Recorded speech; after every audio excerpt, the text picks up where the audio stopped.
আসসালামু আলাইকুম। সবাইকে নতুন আরেকটি নিউজে সুস্বাগতম জানাচ্ছি লন্ডন থেকে আমি শরীফ চৌধুরী। আজকে বাংলাদেশের সকল পত্রিকায় মোটামুটি একটি লিড নিউজ হয়েছে।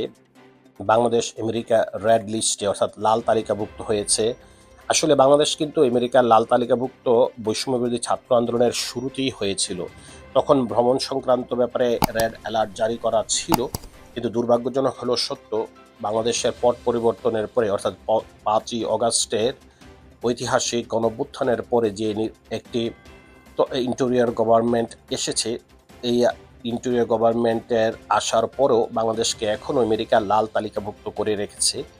এবং এই লাল তালিকাভুক্তর আবার গ্রেড আছে, ওই গ্রেডের ৪ নাম্বার গ্রেডের সর্বোচ্চ পর্যায়ে অ্যালার্টে বাংলাদেশকে রাখা হয়েছে এবং বলা হয়েছে আমেরিকার নাগরিকদেরকে স্পেশালি বাংলাদেশ ভ্রমণের ক্ষেত্রে না করার জন্য। এখানে উল্লেখ্য যে আমেরিকা পৃথিবীর আরও বাংলাদেশ সহ টোটাল ২২টি কান্ট্রিকে রেড তালিকাভুক্ত করে রেখেছেন, যার ভিতরে রয়েছে আফগানিস্তান, ইরাক, ইরান এবং রাশিয়ার মতো শক্তিশালী দেশও।